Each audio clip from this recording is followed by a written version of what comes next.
Hi, I'm Yosh Nakano, and welcome to my podcast, Heads Up with Yosh. Today, my guest is a legend.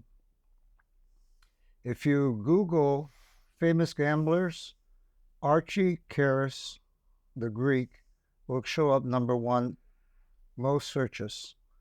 Archie, welcome to my podcast. Cheers. Cheers to you, Yosh. So, I want to go back to your beginning. You grew up in Greece on an island not too long after the War II had ended. Right after World War II. Yeah. And you didn't see any future there, right? You didn't see any future in Greece, were you? No, rough times. So you decided America was the land of opportunity. Yeah, I did when I was very young. Yeah, well, you're 16. I was under that. You were under 16? Yeah, let me tell you. 15? Well, regardless, you came over in your Okay, mid-teens. I came here, I was, 16, I guess. 70. And you got on a ship to work in the as a steward and made your way from Greece to the Orient. Your ship made a stop in India. You told me. Then you India, Pakistan, India, Japan. You dropped off your cargo, picked up probably additional cargo for the United States, Right. and ended up in Portland, Oregon. And what'd you do once you reached Portland? Once I reached Portland, that was it. I kept working on the ship. But you didn't have any papers. I had papers for the boat, to work on the boat. But not for the United States, not to immigrate to the United States. No papers. So you had to jump ship. I jumped ship, that's what I did. And found your way to Los Angeles. I found my way to LA, yeah. Why'd you come to LA? I had a relative down here. I had an aunt, so she got me a job. You know, it's interesting. I know 3 very successful, good poker players, and they all came over illegally.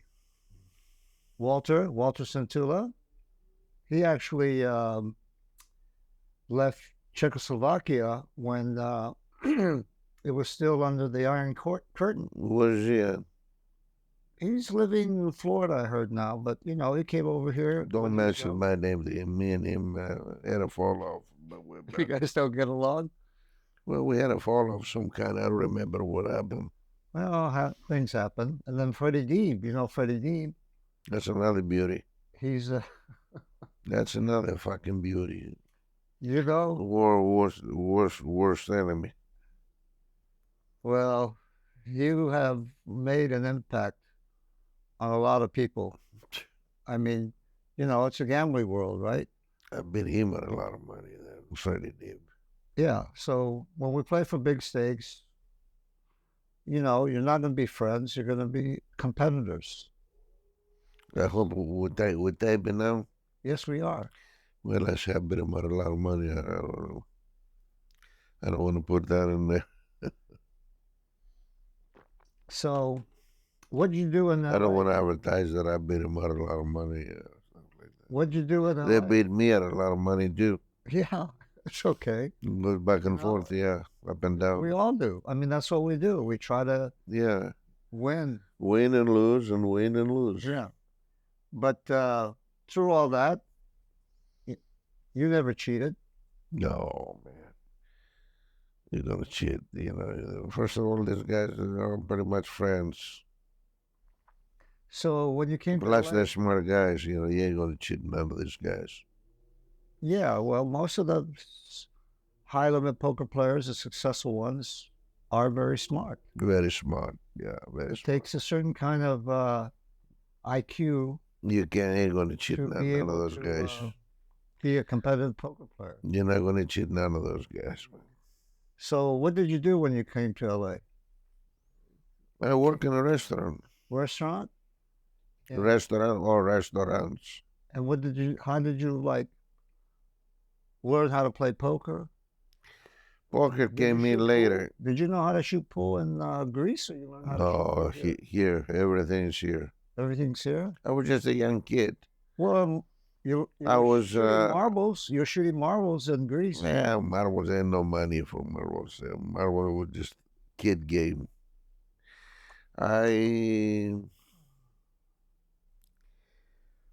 We played. I'm trying to remember how old I was when I started playing the poker here. I was very young. You played you didn't play in the casinos. You played in private games. Private games. Then we went to end up going to the casinos in Gardena. Right, later. Later when you were almost old enough. Yeah. I mean, you had to have ID. You probably had fake ID back then. No, fake IDs. I didn't know about the fake IDs. Okay, well, they probably didn't even check or care. Yeah. So you learned how to play poker when you were here, and how'd you learn how to shoot pool? Same thing. Go to the place where they used to play and gamble at the game. And I started to play. A friend of mine who's a very good pool player said that the key to your pool game was you knew how to match up. Yeah, matching up. Matching up is that's what it is. Well, you have to match up, but your opponent can't know you matched them up, right? Because you have to get action. Right. No, right. Yeah, stuff like that. Your opponent think he has a chance against you. Right. And that's what you did with Mr. X. Obviously, Mr. X thought he could beat you. Well, everybody told him that he can beat me. The information he got was the wrong information. But you always told me that you thought he was better than you. Yeah, even me, I thought, but I had to take a chance. You can't make no money if you don't play. I don't care if the other guy is better than you or not. No gamble, no future. Yeah, no future. You gamble, and then if you lose, you lose. What are you going to do? I mean, it's going to be the first time you lost. No, that's one thing you've got going for you is you've been able to take your losses. But what do you do when you go broke? Don't you get broke? You get sick, but you start over depressed? Again. Yeah. You probably lay in bed for a few days. A few days to recover. The same thing you do. The same thing. You know, when I go broke, I just lay in bed, can't move. Lick your wounds. And then somewhere along the way, I decide, well, gotta get up and do it again. Go back to the grind. To the grind, try again. Get back in action, right? Yeah. Stu Unger said, it doesn't matter how much you owe. All that matters as long as you're in action. Yeah, because you're still alive. And you can see that in a lot of players when they're like busted on the rail, owe money, but if they're in action, they're in hog heaven. Yeah, because again, they're talking. They're playing again. They're got a chance to win. Yeah. So you've had a lot of ups and downs. A lot of them. You probably had bigger swings than most people. Yeah, probably. Probably. What do you think your peak was? How much cash do you think you had at your peak? Cash and chips? One time? At one time. In your box at the Binion's Horseshoe. Oh, when I was there? Yeah. A lot of money. That had to be your peak. Yeah, a lot of money. So did you ever think of investing any of that? With a gambler, if you have cash, you can go through it all. Doesn't matter how much cash you have. Yeah. Oh yes. I thought of it a lot about investing, but you invest, they was trying to take it all in the investment, and then I would have nothing to play with. You'd always have money to play with.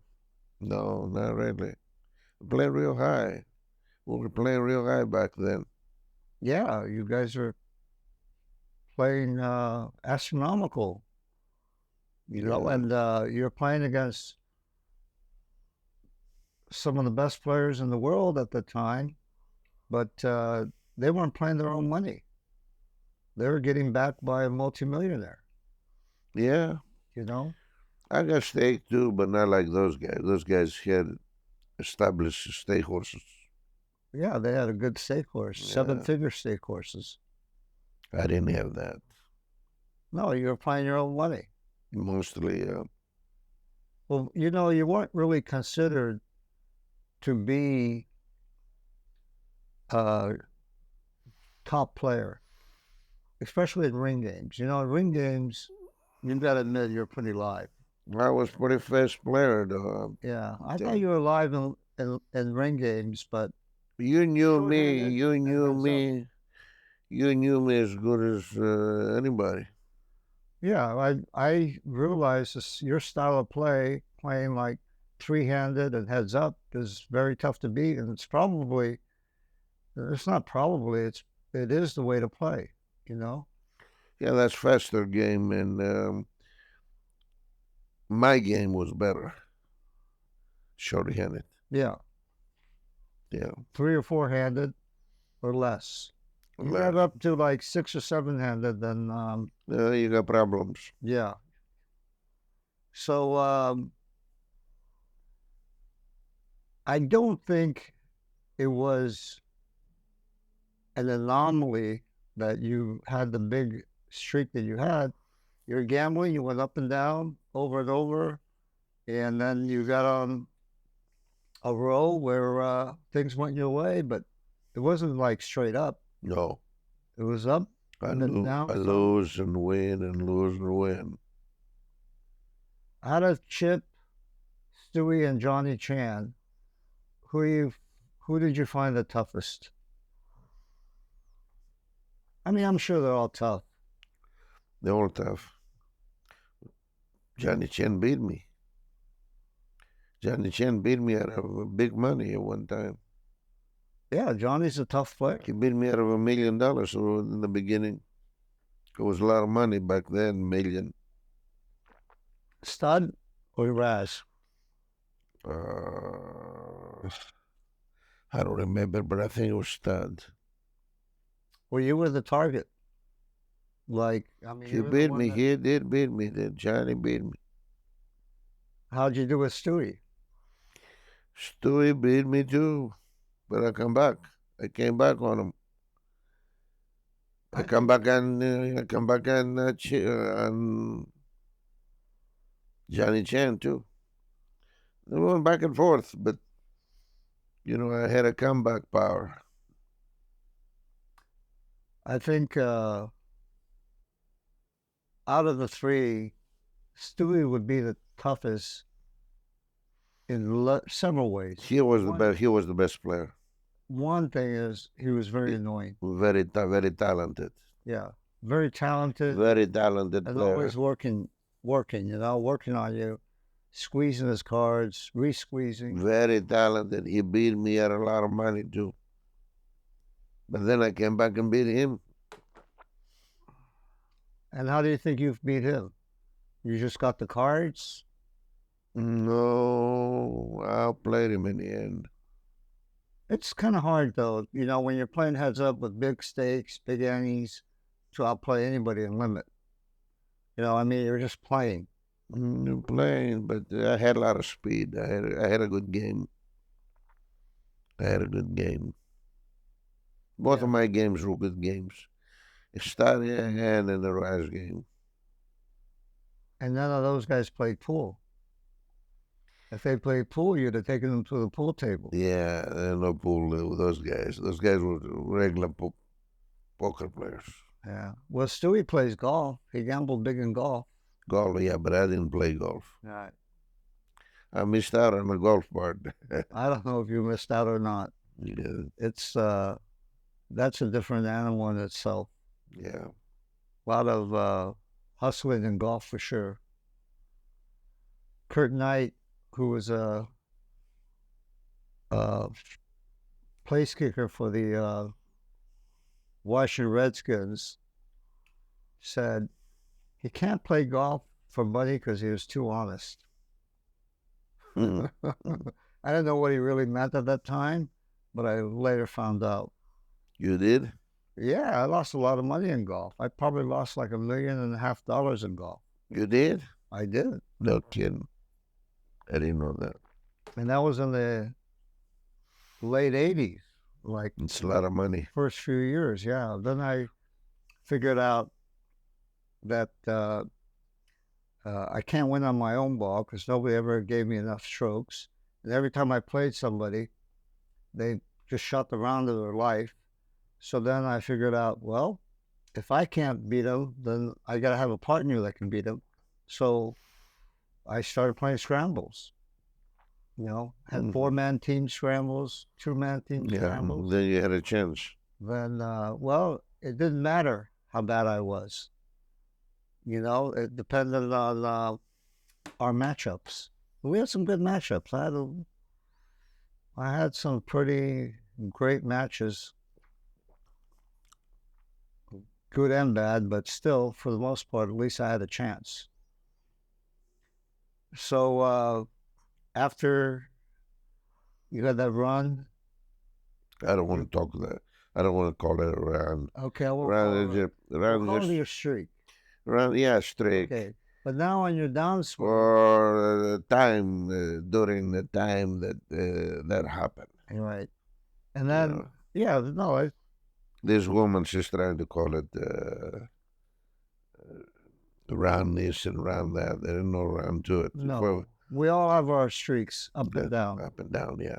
And then when you were down to your last million, you put it all on the table against Johnny Chan, and you beat him. I did beat him. I just missed that session because I got to the bike and says, "You just missed it. Archie just beat Johnny out of $1 million." It was a lot of money back then. Yeah, it was a lot of A money. lot of money. $40 million was a lot of money. $40 million, if you invested it, you could be worth. But I didn't beat him out of over 40. No, but you had 40 million. So Yeah, I had some money. if you like gave up your gambling, but it's in your blood. You want to gamble. You can't quit. That's what make you live, you know? Yeah, you can't quit. I had a friend and she said, "Why do you want to keep gambling in golf?" Yeah, just spend it and go ahead and spend it out. Yeah. What do you want to spend it? If you spend it, then you're dead. And so I They said, don't understand the mentality of the "Gambler?" gambler. Gambler has got to keep. He's got a chance as long as he keeps playing. He's quit playing, you're gonna go broke on expenses. Anyway, she said, "Why do you want to keep gambling in golf?" And I said, "Well, it wakes me up in the morning, you know, makes it exciting, makes life exciting." What golf? Golf, I was a big sucker in golf, huge sucker. My Doyle told Big Al that I was probably the biggest sucker of all time. In golf. Golf, yeah. I lost a lot of money in golf, and I was a terrible golfer. People think I'm a Oh, good golf. golfer. Yeah, golf out there. Yeah, golf course. Yeah. Anyway, so you're down to your last million. You put it all on the table against Johnny Chan, and you doubled up. Double up. And then what'd you do? Uh, You gambled with us somewhere. I think you told me you went to Baccarat. Baccarat was your nemesis, right? Baccarat got destroyed in Baccarat. I lost millions and millions and millions. I have friends and people that I know. They tell me how good they are in Baccarat. No, And you know what I tell them? no chance. You know the one thing I know about baccarat players? You can win. No, sooner or later they become ex-baccarat players.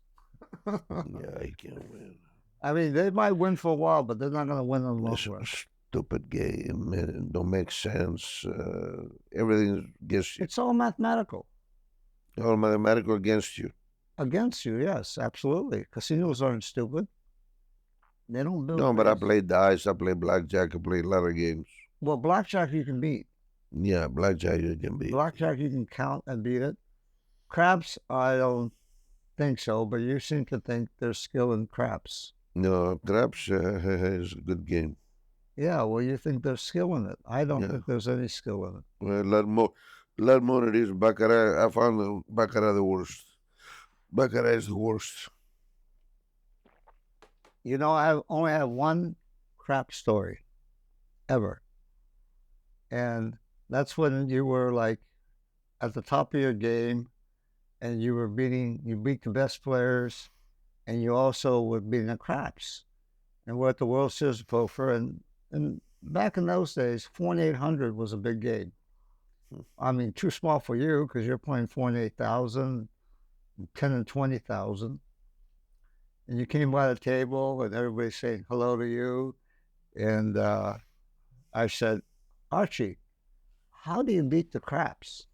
And he says, because I don't gamble. I said, you don't gamble? You said, yeah, I grind them out. How do you grind them out in craps? Well, I have my own skills.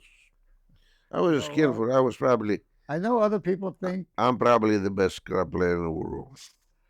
Well, proven. It's possible. Proven. Have you played in craps tournaments? There's craps tournaments. Craps tournaments are basically betting strategy. But well, anyway, tournament is a different game too. So anyway, let me tell you this story. So I said, grind them out. How do you do that? He said, come on, I'll show you. I said, right now? He said, yeah. And we walk over to the crap table. And of course, they know you. And they say, Mr. K, how are you doing? And you say, because they never call people by name, they just use initials. And you say, good. And they say, what can we do for you? You say, well, let me have 10 on the pass line. So, of course, they know you mean 10K, not $10. And they put a lammer there and says, you're faded. And then the number comes out and you say, full odds. So the guy has to repeat everything. It says 100K behind the line. And they say to you, you're faded, Mr. K. And then a number comes out, another one, you had 10 on the come, you had 10 on the come, and the number comes out, say full odds, 10 more coming. And then another number comes out, you say 10 coming, full odds. And they repeat everything. 10,000. With 100,000 odds. Huh? With 100,000, yeah, 10 to 1. There was only casino at that time that allowed that kind of gambling. I mean, there'll never be another casino like the Horseshoe. No. They gambled. They weren't afraid to gamble. They knew they had the best of it, and they gambled. Now you got all these casinos that are run by accountants, and they just have no gambling. They won't give you spit. Yeah. Anyway, look at the World Series of Poker. When Billions was running the World Series of Poker, we had the best buffet, Yeah. And it was free. Best buffet free. Now the World Series of Poker, the best you'll get is a $10 comp. Yeah, get you the hamburger, and the hamburger ain't no good. No, that was a different time and era. And they're the ones that made the World Series of Poker, and they're the ones that made poker what it is. Yeah. But anyway, so you're betting. Now you hit a point. and they pay you. Now you came to the table with no cash, no chips, and I'm watching them pay you off every time a number comes up, and they're paying you, and they're paying you, and then when the seven finally comes out, you say, I'm done. You have 750,000 in chips. And I counted it, and I counted it. It was 750,000. So then the floor man comes over. He counts the chips out on the table so the camera can see it. It says, you're plus 750,000, Mr. K. And you say, okay. And they write it down on paper, and you sign for it. And then you say, thanks, boys. We'll see you again. Now, I don't even know. Did you even tip those? Do you tip when you play, when you shoot? Yeah, Well, I'm sure you do, but pretty good, yeah. Pretty good tip, too. but that's my first and only crap story. And then I heard afterwards, after you had that streak, and I used to play poker at Larry Flint's house, and they would talk about you and shooting craps, and Jim Bechtel was a big crap shooter who stiffed the game, by the way. He stiffed our poker game at Larry Flint's. He stiffed it? Yeah, he stiffed it for like 600,000. He didn't pay it. Nope. Anyway, He was a big sucker. yeah. But anyway, he He staked me all the time. yeah, he loved He craps. staked me, and I made a lot of money for him. Well, and Lee Salem loved Lee craps. Salem, he was the stubborn one. He trying to stake me. He play. He bet. In the end, he thought that he can do it. He don't need nobody. He had confidence in himself. You find out that that's not so. There's a lot of skill in the game. You know what I mean? He ended up going broke many times. The other guy, Bechtel, he got the worst of all. He, So, okay, craps is a mathematical game. Everything in the casino is mathematical. So where is the skill in craps? Where is the mathematical skill in craps? The best bet on the crap table is even money. That is hot and cold. So that's streaks. That's tricks. Yeah, that's just intuition. Intuition, a lot of intuition in the game. So you feel like you have better intuition than somebody else. No, I did have it. Then women should be great crap shooters. That's how they do. No, it takes balls to. It takes balls to. Okay, you mean guts? Guts, yeah, that's what I mean. Okay, because you don't have to have balls to have guts. No, the guts. Right. So we have women poker players that have a lot of guts. But not in dice games, stuff like that. You said it's a game of intuition. Yeah. Intuition is just, in my opinion, intuition is a guessing game. Yeah, they're all guessing games. You know, other more than other ones. But yeah, there's experience and there. Yeah, but you did really well for craps at a while, and if you're going to make your comeback, why don't you just do them craps if your intuition is that good? I did it. I made a lot of comebacks. You made a lot of comebacks? A lot of them. I did play, when I was at the bike, I was a high limit host. I remember you showed up and we played some pretty big Raz games, straight Raz. Raz is the poker game. That's a different game. No, but I'm just saying you did have your bankroll pumped up when you played, because we played some pretty high stakes. Oh, yeah. What's the biggest you did after Well, I would say after into the 2000s. What's the best 2000 what? in this century? What's the biggest you had your bankroll? I don't remember exact, but I had big bankrolls. 7 figures? What, 7 years? That's over $1 million. Oh yeah. You had over $1 million. Oh yeah. So I'm going to hit a sore subject with you. It's been about 10 years now, I think.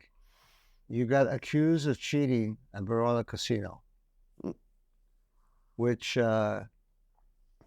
know, the scuttlebutt is that's how far you've fallen that you resorted to cheating, which I found it hard to believe because, it's like me.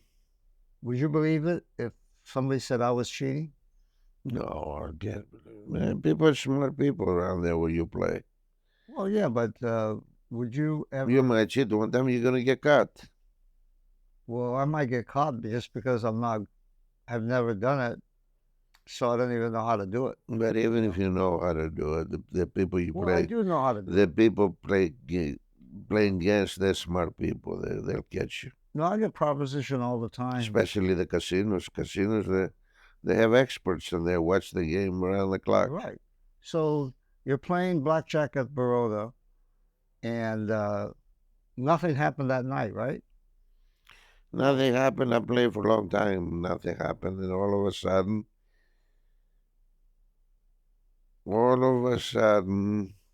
You went home. I went home, and then about 6 o'clock in the morning, 6:30, I hear the door knocking.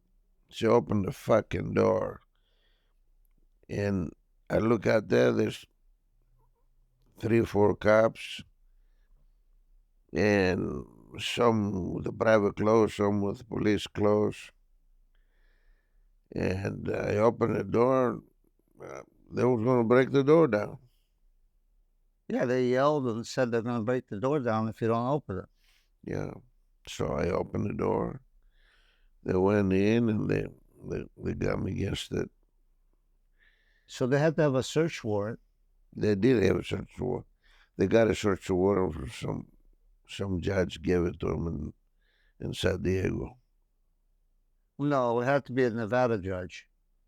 You can't. No, I started out from San Diego. Right, you're right. He signed it in California, and then they executed it in Nevada. Yeah, right. That's what they did. Yeah. So they came in. That's the first you knew that you were getting charged with cheating in Verona. Yeah. Did they pay you out? They must have paid you out because they want a restitution later. Yeah, I got paid. And then, But did they show you any proof that you were cheating?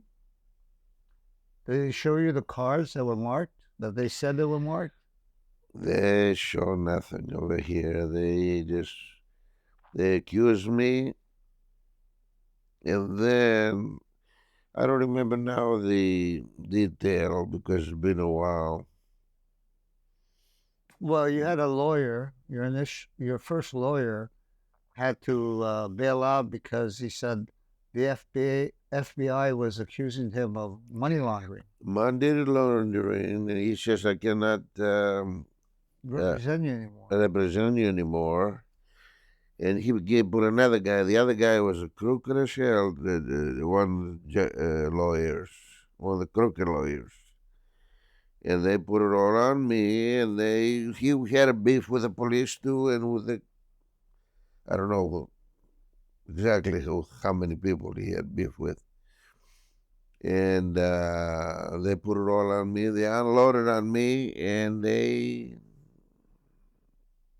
that's what happened. And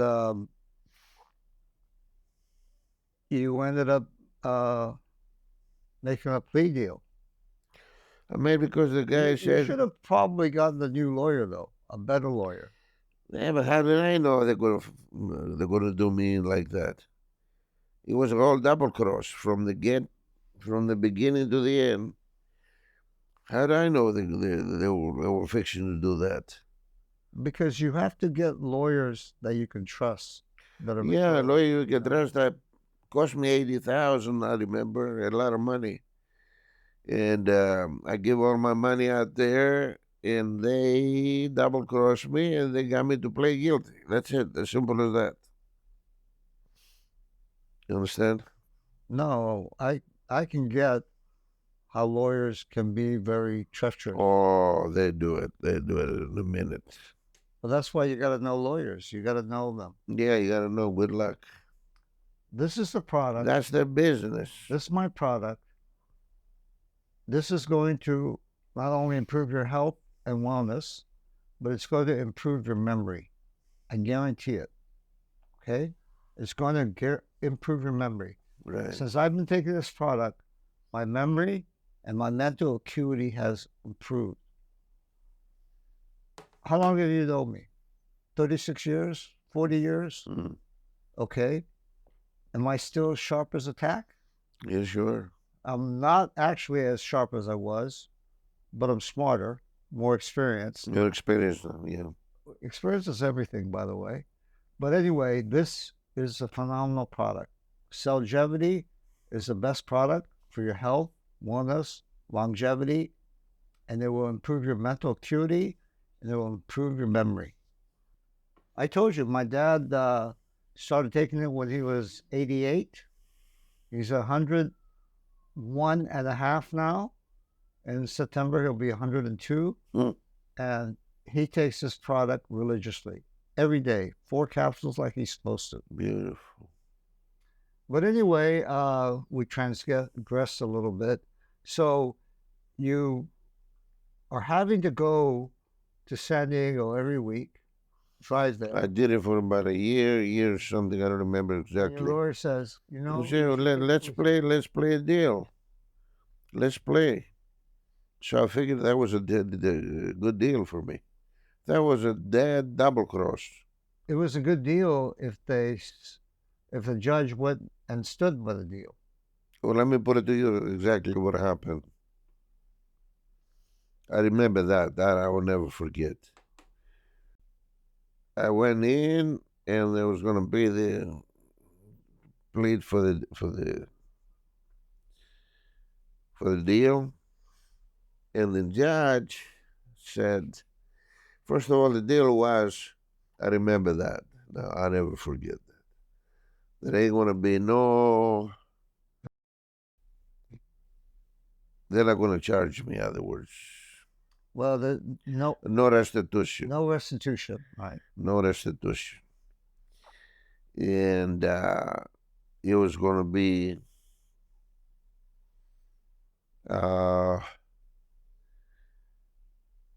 1 year probation.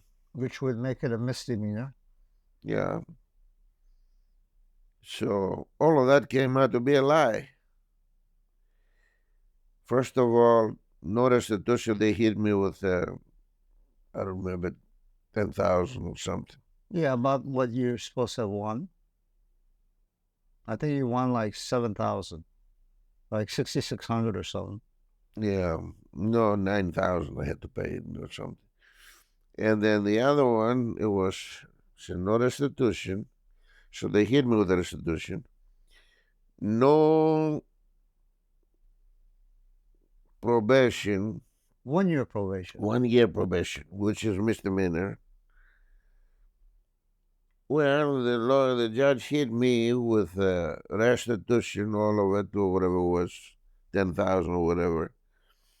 And then 3 year probation. And then he hit me with a book. And then I didn't know what the hell happened. I got lost there in the shuffle. You give me a deal, and then there's a judge. Judge supposed to be the Well, he's the final arbitrator. of the law of the government, and they end up hitting me with all. It was all a lie. All the deal that I signed and everything, it was a lie. And the judge actually was so upset, so nervous when he did it because he knew he did wrong. You know, He dropped the thing. He dropped it to the table.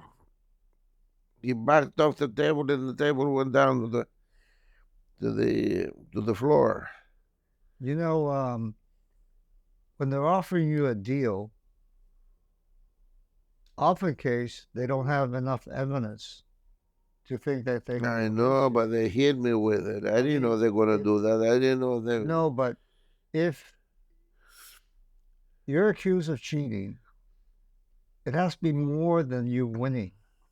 They have to show evidence of the cards that were marked. Did they ever show you cards that were marked? They showed me cards, but they didn't. It Okay. was not no marks there. That's it. Well, What happens is they showed me. They got me no restitution. Boom! They hit me with restitution, 10,000, whatever it was, and then no 1 year probation. They hit me with 3 year probation. Lie, lie, lie. They lie all the way down the line. You usually understand? when you make a deal, the district attorney has to sign the deal. They signed it, but they didn't stand up to it. They hit me with it. Well, They, you know, you can appeal. I knew that, but I didn't. I was so upset and so messed up in the head. By that time, all my money was gone. 80, 100,000, whatever I had to pay the lawyers. So I was in the middle of nowhere. Yeah, no, it's You understand? that's one of the biggest problems with justice in America. You have justice if you have money. Just no justice. Yeah. Yeah, it's hard to get justice if you don't have money. It's Yeah. I had no money left. I got nothing. They lied to me every which way. And I end up fading it. I fade all of it. And then I end up going to court and then fade this. So you got probation, you got this. And then the lawyer, the judge, he was so nervous because he knew he did wrong. He knew he did wrong. He knew because he signed a deal and then he come up with another deal. He dropped the table when he got off. He got off and dropped the table and left. As it is, the worst thing for you as a gambler is you're in the black book. So you're barred from all Nevada casinos. Well, let me put it to you this way. It's a lifetime ban, but maybe we can put forward and we can change that lifetime ban. That's what a couple of lawyers said, a few lawyers said. Well, what happens is this. If they put you in jail, if they get you cheating, they put you in jail. If they accuse you of cheating and put you in the black book, you can't go back in the game no more. So that's what they want. They don't care about the other part. You understand? No, I get what you're saying. They wanted me in the black book. They didn't care about it. They wanted me to get me out of the game because I'm very good at what I do. I was very good. The dice game and this game and that game, gambling game, God's game. Well, whether you're good or not, I mean, It means a lot. well, Believe it or maybe not. they think that. No, but they don't the think fact that. is I know that. No, I get you know that, or I know you believe that, but when you're gambling against a casino, mathematically, you have the worst of it. Yeah, but The you best can't. bet the casino offers you is even money on the uh, odds bet on the crap table. Of course, you can beat blackjack, but they bar people that they think are good blackjack players. Yeah, they put you in the black, but that's what that's where they got the best of it. They put you in the black book. because they can't prove it the other way. They can't prove it. No, actually, they bar a lot of people. They just think are counting in blackjack whether it's justified or not. Anyway, That's what they did to me. you've had a very colorful past for sure, a very colorful life. Colorful life, yeah, but they hit me with all lies in the But court you of know, law. you have a Lies in the court of law. yes, but you know, you have to move forward, right? Yeah, but Yeah, for well, well, they put me in Blackbook. I can't Well, play. maybe it can be reversed. That's what the lawyers told me. Yeah. It sounds like it can be reversed. But it's been a while now. It's been a few years. It doesn't matter. Yeah, that's what You know? that's the same thing. I mean, you have people that have been in prison for 30 years, 40 years, and they get exonerated because of DNA evidence. Right. And it happens. So, you know, with a good lawyer, but a good lawyer requires money. Yeah. And so you just have to get back on your feet.